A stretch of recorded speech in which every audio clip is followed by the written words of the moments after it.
Hi everyone, আসসালামু আলাইকুম। তো বন্ধুরা, আমাদের মেয়েদের দুটো জীবন, একটা বিয়ের আগে আর একটা বিয়ের পরে। তো বিয়ের আগে প্রতিটা মেয়েই তার বাবার সংসারে রাজকন্যা হয়ে থাকে।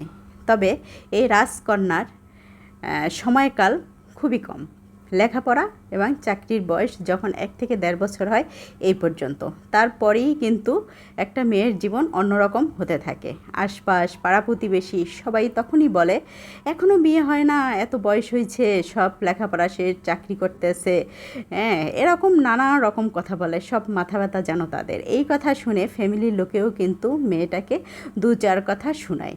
তখনই কিন্তু একটা মেয়ে আর রাজকন্যা হয়ে থাকতে পারে না, তখন হয়ে যায় সে অপয়া কুমারী।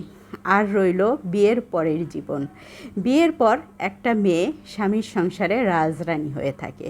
তবে রাজরানী হয়ে থাকে যদি স্বামী তাকে সাপোর্ট করে, ভালোবাসে, সবার বিরুদ্ধে গিয়েও পরিবারের বউয়ের পাশে থাকে। ততক্ষণ পর্যন্ত সে রাজরানী হয়ে ওই স্বামীর সংসারে থাকতে পারে। আর যদি স্বামী সাপোর্ট না করে, তাহলে সে ওই স্বামীর সংসারে কিন্তু সে চাকরানী হয়ে থাকতে হয়। তো আমাদের মেয়েদের জীবন এরকমেরই হয়।